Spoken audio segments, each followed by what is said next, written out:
네, 안녕하세요. 오늘 비가 많이 오는데 이 비는 그래도 고마운 비라고 합니다. 아주 가물었는데 때 아니게 비가 이렇게 많이 오는데도 또 이렇게 주님의 성전으로 찾아주신 여러분들을 환영합니다. 오늘은 사도행전 묵상 14번째 시간으로 사도행전 7장 1절부터 16절 말씀을 가지고 스데반의 설교에 대해서 함께 알아보도록 하겠습니다. 사도행전 7장 1절부터 16절까지의 말씀입니다. 사도행전 7장 전체는 스데반의 설교 전문이 들어가 있는데 그게 너무 길어서 일단 17절까지만 1차적으로 한번 살펴보려고 합니다. 16절까지만요. 제가 먼저 봉독합니다. 대제사장이 이르되 이것이 사실이냐? 스데반이 이르되 여러분 부형들이여 들으소서. 우리 조상 아브라함이 하란에 있기 전 메소포타미아에 있을 때 영광의 하나님이 그에게 보여 이르시되 내 고향과 친척을 떠나 내가 네게 보일 땅으로 가라 하시니 아브라함이 갈대아 사람의 땅을 떠나 하란에 거하다가 그의 아버지가 죽음에 하나님이 그를 거기서 너희 지금 사는 이 땅으로 옮기셨느니라. 그러나 여기서 발붙일 만한 땅도 유업으로 주지 아니하시고 다만 이 땅을 아직 자식도 없는 그와 그의 후손에게 소유로 주신다고 약속하셨으며 하나님이 또 이같이 말씀하시되 그 후손이 다른 땅에서 나그네가 되리니 그 땅 사람들이 종으로 삼아 400년 동안 괴롭게 하리라 하시고 또 이르시되 종 삼는 나라를 내가 심판하리니 그 후에 그들이 나와서 이곳에서 나를 섬기리라 하시고 할례의 언약을 아브라함에게 주셨더니 그가 이삭을 낳아 여드레 만에 할례를 행하고 이삭이 야곱이 우리 12조상을 낳으니라. 여러 조상이 요셉을 시기하여 애굽에 팔았더니 하나님이 그와 함께 계셔 그 모든 환난에서 건져내사 애굽 왕 바로 앞에서 은총과 지혜를 주심에 바로가 그를 애굽과 자기 온 집의 통치자로 세웠느니라. 그때 애굽과 가나안 온 땅에 흉년이 들어 큰 환난이 있을세 우리 조상들이 양식이 없는지라. 야곱이 애굽에 곡식이 있다는 말을 듣고 먼저 우리 조상들을 보내고 또 재차 보내매 요셉이 자기 형제들에게 알려지게 되고 또 요셉의 친족이 바로에게 드러나게 되니라. 요셉이 사람을 보내어 그의 아버지 야곱과 온 친족 75사람을 청하였더니 야곱이 애굽으로 내려가 자기와 우리 조상들이 거기서 죽고 세겜으로 옮겨져 아브라함이 세겜 하몰의 자손에게서 은으로 값주고 산 무덤에 장사되니라. 아멘.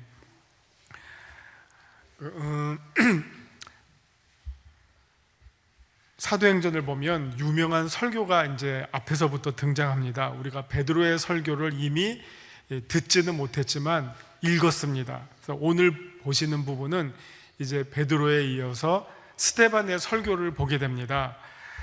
엄밀하게 말하면 스데반이 마음을 먹고 설교한 건 아닌데요.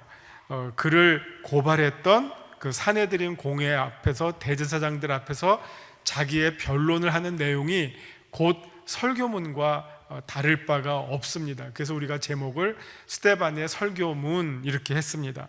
근데 사실 보시면요, 스데반은 그거에 앞서서 6장 10절을 보시면 이미 설교 비슷한 거를 했어요. 이미 6장 10절에서 스데반이 지혜와 성령으로 말함을 그들이 능히 당하지 못하여가 나옵니다. 그래서 이미 스데반이 한 번 설교를 했습니다. 근데 그 설교에 대해서 그 설교를 들은 어떤 그 유대교인들이 참 이걸 뭐라고 말해야 될까요? 이거를 그 앞에서 반박을 할 수가 없었어요. 그러니까 그들이 할 수 있는 것은 고발밖에 못했어요. 우리보다 좀 더 센 우리 대제사장들에게 고발하자. 그래서 그 고발했기 때문에 그 고발의 현장에 사내들인 공회에 이제 스데반이 불려와서 신문을 받는 과정 가운데 본격적으로 다시 한번 앞에서 했던 그 설교를 반복하게 되는 내용입니다. 그래서 아마 1 곱하기 2예요. 똑같은 내용을 앞에서 했을 거예요. 그래서 아마 우리 성경은 그 설교 2편을 소개하는 게 아니라 앞에 거는 말했다라고 하고 두 번째 설교문을 우리들에게 소개해 주고 있습니다. 자, 그 설교문이 이제 7장에 전체적으로 이어지고 있는데 우리가 오늘은 거의 한 3분의 1 부분을 보시게 됩니다. 설교문이요, 크게 보시면 세 가지의 주제로 돼 있어요. 처음에는 아브라함을 중심으로 요셉까지 출애굽까지 소개하고 있고요. 출애굽 직전. 그 다음에 두 번째는 모세를 중심으로 소개하고 있고요. 세 번째는 짤막하게 다윗을 중심으로 소개하고 있어요. 이 사람들이 누굽니까? 이스라엘의 가장 대표적인 조상들이죠. 아브라함, 모세, 다윗. 이 세 사람의 이야기를 소개해주고 있습니다. 그럼 세 사람의 이야기가 뭡니까? 쉽게 말하면 세 사람이 만난 하나님을 소개해주고 있어요. 자, 당시 이 첫 기독교는 두 가지의 그 대적이 있었어요. 첫 번째, 안으로는 유대교라고 하는 대적이 있었고요. 그 다음에 이 기독교가 유럽으로 전도가 되면, 선교가 되면서 이제 거기서는 그리스 로마 문명이라고 하는 밖에 대적이 있었어요. 안으로는 유대교, 밖으로는 로마, 그리스 로마라는 이 양면의 대적을 이제 기독교가 뚫고 나가야지만 성공할 수 있었죠. 그래서 오늘 이 부분은 안에서 만나게 되는 유대교라고 하는 대적을 해결하기 위한, 극복하기 위한 스데반의 설교입니다. 자, 유대교와 기독교는요, 어떻게 보면 99%를 공유하는 종교라고 말할 수 있어요. 99%는 공유예요. 공통적이에요. 근데 마지막 하나가 달라요. 그 마지막 한 가지 요소가 예수 그리스도예요. 그런데 지금 스데반이 하는 설교는, 자, 여러분 아브라함 아시죠? 그 다음에 모세 아시죠? 다윗 아시죠? 우리 기독교도 여러분이 알고 있는 아브라함, 모세, 다윗 똑같이 압니다. 똑같은 신앙을 갖고 있습니다. 하나님이 그들을 어떻게 만나 주셨고 하나님이 그들을 어떻게 이끌어 주셨는지 우리도 똑같이 믿습니다. 그런데 여러분과 마지막으로 다른 것은 그들이 주님이라고 고백한 예수 그리스도에 대한 신앙을 우리는 가지고 있고 여러분은 갖고 있지 않습니다. 그럼 우리가 믿는 이 예수 그리스도를 어떻게 설명을 하느냐? 그게 바로 스데반의 설교의 포인트예요. 핵심이에요. 스데반의 설교의 핵심은, 우리가 믿는 예수 그리스도는 바로 아브라함과 모세와 다윗을 만났던 그 하나님, 그 하나님이 아들로 삼으시고 인정하신 예수 그리스도십니다. 요게 지금 사실은 스데반이 설교하고 있는 것의 제일 중요한 내용이에요. 예수 그리스도가 우리의 주님이십니다라는 이 주제를 설명해 나가기 위해서 누구부터 시작하느냐 하면 아브라함으로부터 시작해서 모세를 거쳐서 다윗으로 이어지는 설교를 쭉 해나가면서 지금까지 하나님께서 이렇게 이끌어 오셨는데 그 하나님이 마지막에 누구를 우리들에게 보내셨다고요? 예수 그리스도를 보내셨습니다. 이게 스데반의 설교의 중심 내용입니다. 그래서 그 가운데 3분의 1에 해당하는 아브라함에 관한 내용을 오늘 보시게 되는 겁니다. 그렇게 특별히 어려운 내용은 없어요. 그러나 우리가 나와 있는 이 글을 통해서 스데반의 설교를 들을 수는 없지만 읽을 수는 읽게 됩니다. 스데반이 이와 같이 지금 설교를 풀어나가고 있구나 하는 것을 보시게 됩니다. 자, 유인물을 보시죠. 이제 받으신 유인물을 보시겠습니다. 스데반의 설교 말씀 요점: 이스라엘의 하나님은 아브라함과 요셉이 이방 땅에 살고 있었을 때에도 그들에게 나타나서 그들을 인도하신 은혜의 하나님이십니다. 그들이 유대교도 똑같이 믿고 있는 이 아브라함을 중심으로 아브라함과 이삭과 야곱, 요셉, 출애굽 전까지의 이 시대에 해당하는 내용을 설명해 주고 있습니다. 말씀 산책입니다. 사도들을 신문했던 산헤드린 공회가 이번에는 스데반을 또 신문하고 있습니다. 대제사장은 성전과 모세의 율법을 스데반이 정말로 무시했는지, 또 그것으로 인해서 하나님을 모욕했는지를 먼저 확인하고자 합니다. 그러니까 이 산헤드린 공회가 할 수 있는 것은 종교 재판이란 말이에요. 종교 재판을 통해서 이 정죄를 하고 책벌을 하는 건데, 그들의 관심은 이 기독교의 집사로 임명을 받은 이 스데반이라고 하는 이 젊은 청년이 과연 하나님을 모독한 중죄를 저질렀는지 아닌지를 신문을 지금 하고 있는 과정입니다. 자, 이에 대해서 스데반은 자기의 입장을 쭉 설명하는데 그게 바로 오늘의 설교문이 됩니다. 그래서 이 변호는 실제로 한편의 설교로 간주할 수 있습니다. 설교로도 간주할 수 있습니다. 스데반의 설교에 등장하는 중요한 인물은, 오늘의 이 중요한 부분에 해당하는 인물은 아브라함과 요셉입니다. 먼저 아브라함을 예로 들면서 스데반은 아브라함이 하란에 거주하기 전 메소포타미아에 있을 때에 영광의 하나님이 그에게 나타나셨음을 지적하고 있습니다. 창세기 11장부터 12장까지 나오는 내용이죠. 즉 하나님께서는 예루살렘 성전에만 계신 분이 아니라는 것을 증거하는 셈입니다. 자, 여기가 아주 중요해요. 당시 이제 대제사장들은 어디에 모여 있습니까? 예루살렘 성전에 모여 있어요. 그리고 성전을 장악함으로 자신들의 권리와 이 위엄을, 권위를 주장하는 사람들이에요. 그리고 이 성전을 우습게 여기거나 마냥 무시하면 그들은 곧 하나님을 무시하는 중죄인들이에요. 그게 이제 대제사장들의 생각이에요. 성전 중심의 생각, 성전 중심의 신앙, 하나님 중심의 신앙을 성전 중심의 신앙으로 이렇게 딱 포장을 하고 있는데, 그 성전 안에는 누가 자리 잡고 있죠? 자기들이 자리 잡고 있어요. 자기들의 본거지예요. 그러니까 이게 하나님 팔아서 자기들의 권위를 내세우면서 자기들의 권한을 행사하는 사람들이 당시에 사내들인 공회를 장악하고 있던 제사장들이에요. 아셨죠? 그렇죠?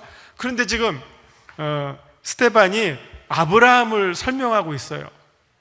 근데 아브라함을 보시면요, 아주 특별한 내용이, 아브라함이 창세기 몇 장부터 나오죠? 12장부터 나와요. 11장은 바벨탑이 나오고요, 12장부터 아브라함이 짠 등장합니다. 근데 아브라함이 등장해서 12장, 13장은 2장밖에 안 되는데, 아브라함이 등장해서 열심히 한 행동이, 아주 특별한 행동이 하나가 있어요. 12장, 13장을 이제 한번 쭉 읽어보세요. 그러면 눈에 띄는 아브라함의 행동이 있어요. 그게 뭐냐면요, 첫 번째가 한 가지 행동을 3번 하는데, 12장 7절을 보시면 이렇게 나옵니다. 여호와께서 아브라함에게 나타나 이르시되 내가 이 땅을 네 자손에게 주리라 하신지라. 자기에게 나타나신 여호와께 그는 아브라함입니다. 그가 그곳에서 제단을 쌓고가 나옵니다. 자, 7절에 제단을 쌓고, 그리고 또 8절에서도 여호와께 제단을 쌓고 그의 이름을 부르고, 그리고 13장 18절 13장 제일 끝에도 마므레 상수리 수풀에 이르러 거기에 거주하며 여호와를 위하여 제단을 쌓았더라. 3번이나 나옵니다. 제단을 쌓은 그 자리가 무슨 자리죠? 아브라함이 여호와 하나님을 만난 자리예요. 아브라함이 하나님을 만날 때마다 그곳을 기억하고 기념하기 위해서 그곳에서 제단을 쌓았어요. 이 자리에서 내가 하나님을 만났다. 이 자리가 바로 하나님이 나를 찾아오신 자리다 하는 거예요. 그러면 이 자리는 사실은 무슨 자리의 원형이 됩니까? 성전의 원형이에요. 성전이 무슨 자리입니까? 하나님을 만나는 자리죠. 그러면 지금 스데반이 무슨 얘기를 하려고 하는 것이죠? 여러분은, 그러니까 제사장들을 향해서, 여러분들은 예루살렘 성전에서만, 그리고 여러분들이 관리하고 있는 이 예루살렘 성전에서만 하나님을 만날 수 있다라고 여러분들이 딱 쥐고 있죠? 그런데 우리 조상이기도 하고 여러분의 조상이기도 한 아브라함은 어디서 하나님을 만났습니까? 길가에서 만났습니다. 광야에서 만났습니다. 그곳에서 하나님을 만나고 그 자리에서 제단을 쌓고 하나님께 예배를 드리고 하나님의 이름을 불렀습니다. 하나님은 예루살렘 성전뿐만 아니라 어디에나 임재하시는 분입니다. 성지를 갔다 오신 분들이 이런 말을 해요. 중요한 장소마다 다 교회가 세워졌다. 그러니까 예수님 승천하신 데도 교회, 예수님 돌아가신 데도 교회. 그러니까 무덤이 있는 게 아니라 그 무덤 위에 교회를 세워놔서 사실 무덤이 안 보여요. 이게 교회 지상주의가 낳은, 어떻게 보면 그 요즘 여기 다 어르신들만 있어서 이런 말하면 못 알아들으실 텐데, 웃픈 현실이에요. 웃기고도 슬픈 현실. 교회 지상주의가 낳은 웃픈 현실. 무덤이 있어야 되는데 교회가 있어요. 승천하신 무슨 자리가 있어야 되는데 교회가 있어요. 다 교회. 근데 교회가 없는 데가 있대요. 어디냐? 광야. 그러니까 성경에 나와 있는 그 자리, 현장이 그대로 남아있는 데는 아이러니컬하게도 광야밖에 없대요. 광야에는 교회를 안 지었어요. 제가 지금 이렇게 짧게 드리는 말씀을 이해하시는지 모르겠어요. 어느 지점마다 다 그냥 드립다 교회를 지어놨는데, 교회를 안 지은 역사적으로 잘 보존되어 있는 장소가 어디냐? 역설적으로 광야가, 오히려 거기를 갔더니 정말 이스라엘 민족이 이곳에서 40년을 헤맸구나, 하나님께서 이런 땅에서 이스라엘 백성들을 하루하루 지켜주셨구나, 그게 오히려 생생하게 다가온다는 겁니다. 자, 지금 오늘 본문과 관련돼서 대제사장들은 예루살렘만이 하나님이 계신 곳이고, 여기에서 예배 드리려면 다 나한테로 와라 하고 제사장들이 딱 관리하고 있는데, 이게 유대교란 말입니다. 근데 스데반이 설교하는 것은 아브라함을 통해서 설명해요. 자, 하나님이 아브라함을 만나주시고, 아브라함이 하나님을 만난 곳마다 무엇을 했습니까? 제단을 쌓습니다. 그곳은 어디였습니까? 광야였습니다. 아직 예루살렘 등장하지도 않아요. 그곳이 어디가 되든지 간에 하나님을 만난 곳, 그곳에 제단을 쌓고 하나님께 예배했습니다. 이거는요 아주 고차원적인 전략이에요. 유대교가 예루살렘 중심으로, 대제사장들 중심으로 어떤 종교 권위를 행사한다면, 스데반은 그들이 제일 중요하게 생각하는 믿음의 조상이고 민족의 조상인 아브라함을 예로 들면서, 아브라함을 보십시오. 아브라함의 전 생애를 보십시오. 아브라함이 어디에서 하나님을 만났죠? 가는 곳마다 하나님을 만났습니다. 그리고 그곳에서 제단을 쌓고 하나님께 예배 드렸습니다. 이 말은 곧 예루살렘 아니더라도 하나님은 어디든지 임재하시고, 그곳에서 우리는 어디서든지 하나님께 예배할 수 있습니다. 이거는 어떻게 보면 유대교가 독점하고 있는 신앙에 대해서 기독교가 어떻게 보면 혁명적 도전을 던지는 거죠. 하나님은 예루살렘 성전에만 갇혀 계시는 분이 아니라 누구든지 하나님을 찾는 자에게 나타나셔서 만나주시는 하나님입니다. 그거를 누가 보여주고 있습니까? 아브라함의 예가 보여주고 있고요, 이삭과 야곱과, 그리고 마지막에 요셉까지. 요셉 어디서 하나님을 만났습니까? 광야에서 버림받아서, 형들한테 버림받아서 구덩이에서 하나님을 만났고요, 애굽에 가서 하나님을 만났습니다. 하나님은 어디든지 하나님을 찾는 자 만나주시는 하나님입니다. 그 말을 지금 유대교 제사장들을 향해서 스데반이 던지고 있는 거죠. 우리가 지금 말하는 기독교는 그 아브라함이 만난 하나님을 우리도 만난다, 우리가 있는 곳에서 만나고 있다, 그 얘기를 지금 스데반이 제사장들을 향해서 하고 있는 말입니다. 그게 자기와 기독교를 변호하는 첫 번째 주제가 됩니다. 모세 때도 똑같아요. 이제 오늘은 이게 쭉 읽어가시면 그 아브라함의 스토리는요, 아브라함이 잠깐 어디를 들어갔다 나옵니까? 애굽을 잠깐 들어갔다 나와. 이게 장차 일어날 출애굽의 모형이 되기도 하고 예고편이 되기도 해요. 자, 아브라함이 하나님을 만날 때마다 제단을 쌓았다면, 모세는 하나님을 만날 때 무슨 행동을 했는지 아시죠? 신발을 벗었어요. 그럼 그 자리가 어느 자리죠? 그냥 광야였어요. 불타는 떨기나무 앞에서 신발을 벗었어요. 근데 원래 신발을 그 다음에 누가 벗었는지 아세요? 제사장들이 성전에서 신발을 벗었어요. 맨발로.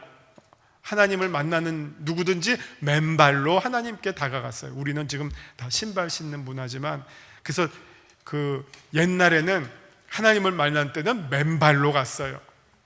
제사장도 성전에서 신발 안 신었어요. 온갖 것 다 장식했지만 발은 맨발이었어요. 이게 어떻게 보면 하나님을 만나는 하나의 그 우리들의 제사장들의 준비운동, 마음가짐이라고 생각이 돼요. 지금도 유럽에 가면 어떤 골목 같은데, 교회 그 가까이 있는 골목 가운데 그 골목 이름이 무슨 이름이 많이 있냐면 맨발 골목이에요. 맨발 골목. 우리나라 말로 번역하면 골목 이름이 맨발 골목이에요. 이게 왜냐하면 교회에 찾아올 때 우리들이 다 어떻게 보면 모든 걸 다 세상에 있는 걸 내려놓고 정말 있는 그대로 가장 겸손하고 낮은 모습으로 하나님 앞에 나오기 위해서 교회로 가는 입구에는 맨발 골목이라는 이름이 있었어요. 그곳이 어느 곳이더라도 중요한 것은 우리들의 마음가짐이라는 거예요. 어떤 자리가 중요한 게 아니라 그 자리에서 하나님을 만나고자 하는 마음, 그리고 하나님을 만났을 때 우리의 마음이 더 중요하다는 것을 지금 스데반이 제사장들을 향해서 아주 공격적으로 지금 설명해 주고 있는 내용입니다. 자, 이제 그 내용을, 이게 지금 우리 교재에 자세하게 안 나와서 제가 좀 더 추가 설명해 드린 거고요. 우리 교재 내용으로는 한번 이렇게 설명할게요. 스데반의 설교에 등장하는 두 인물은 아브라함과 요셉입니다. 먼저 아브라함을 예로 들면서 스데반은 아브라함이 하란에 거주하기 전 메소포타미아에 있을 때 그때 영광의 하나님이 그에게 나타나셨음을 지적합니다. 갈대아 우르예요. 갈대아 우르. 이거는 뭐 이스라엘 땅 팔레스타인으로부터 멀고 먼 땅이에요. 거기서 하나님을 만났어요. 그리고 먼 길을 하나님의 약속만 믿고 점점 약속의 땅을 향해서 내려오게 되는 것이죠. 중간에 하란을 거치게 되고요. 즉 하나님께서는 예루살렘의 성전에만 계신 분이 아니라는 사실을 증거하고 있습니다. 그것도 이스라엘 백성의 조상인 아브라함을 부르시는 사건을 통해서 말입니다. 아브라함이 하나님의 부르심을 받은 것은 예루살렘 성전이 아니었다는 겁니다. 그 아브라함이 이삭은 야곱은 12아들을 낳았는데 그 중에 요셉이 있었죠. 그런데 요셉의 형들이 요셉을 미워하고 시기하면서 그를 이집트에 팔게 됩니다. 그런데 성경은 다시 한번 예루살렘이 아닌 이집트에 살고 있던 요셉과 함께 하신 하나님을 소개해주고 있습니다. 하나님을 만나는 장소가 특별하게 어디만 한정된 게 아니라 어디든지, 정말 어느 때 어느 장소든지 우리의 마음만 준비가 되면 하나님을 만날 수 있다는 것입니다. 그래서 성경에는 딱 누가 하나님을 만날 수 있느냐? 한 가지 조건밖에 없어요. 목마른 자가 하나님을 만날 수 있어요. 무슨 거기에 신분을 넣거나 무슨 다른 조건 아무것도 없어요. 미녀만 만날 수 있는 것도 아니고 귀족만 만날 수 있는 것도 아니고요. 그가 누구든지 간에 목마른 자, 하나님을 갈급히 찾는 자가 하나님을 만날 수 있습니다. 장소에도 상관이 없고요, 때에도 상관이 없습니다. 자, 그리고 이 하나님을 통해서 요셉이 이집트 바로 왕의 인정 속에서 이집트 백성을 다스리는 총리로 세워지게 됨을 보여줍니다. 하나님께서는 메소포타미아 아브라함과 함께 했듯이 이집트에서는 요셉과 함께 하시는 분임을 의미합니다. 그리고 스데반은 하나님께서 요셉에게 지혜와 은혜를 베푸사 그 당시 흉년으로 고생하던 아버지 야곱과 형들과 그 가족 모두를 이집트로 옮김으로 그들을 구원하게 된 사건을 상기시켜주고 있습니다. 하나님께서 이게 이제 큰 어떻게 보면 서사시를 써내려가는데요, 이게 마지막에 예수 그리스도의 하나님으로 소개하기 이전에 이제 아브라함의 하나님, 이삭의 하나님, 야곱의 하나님, 요셉의 하나님, 그 하나님이 이제 마지막에는 예수 그리스도의 하나님, 우리들의 하나님, 이렇게 쭉 연결되는 그림을 이제 아브라함으로부터 첫 단추로 시작해주고 있는 것을 보여주고 있습니다. 자, 말씀 적용 부분입니다. 하나님은 어떤 분이십니까? 하나님께서는 예루살렘의 성전에만 계시는 분이 결코 아닙니다. 하나님은 성전이 건축되기 오래전부터 자신의 뜻에 따라 어디에나 계시고 어디에서나 일하시는 분이십니다. 나는 이런 하나님을 믿으며 의지하고 있습니까? 우리가 하나님을 교회에만 만약 가두게 된다면 우리가 집에서나 직장에서나 세상에 살 때 우리는 더 이상 그리스도인이 아닐 수가 있어요. 완전히 교회 안에서의 그리스도인, 세상에서는 세상 사람, 이렇게 딱 나뉘어지는 이상한 모습으로 우리가 살아가게 되는 것이죠. 하나님은 성전 안에만 계신 분이 아니라 우리의 가정에도 계시고 직장에도 계시고 우리가 움직이는, 내가 있는 모든 곳, 그게 바로 임마누엘이고 무소부재하신 하나님이라는 말을 우리가 고백하는 것이죠. 내게 주시는 교훈은 무엇입니까? 하나님은 오늘 내가 예배드리는 교회만 머물고 계시는 분이 아니십니다. 내가 하나님을 알기 전부터 먼저 나를 아시고 계신 분이시고 내 삶의 모든 순간, 모든 곳곳마다 임재하시는 분이십니다.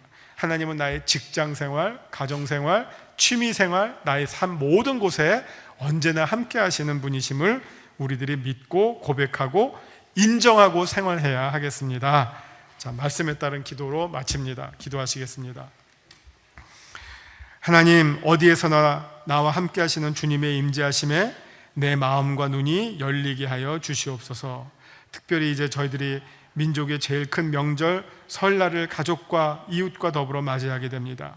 이 가운데도 우리 주님 함께 하셔서 그 귀한 때 하나님의 사람들, 그리스도인으로서 부끄러움 없는 삶을 살게 하여 주시옵소서.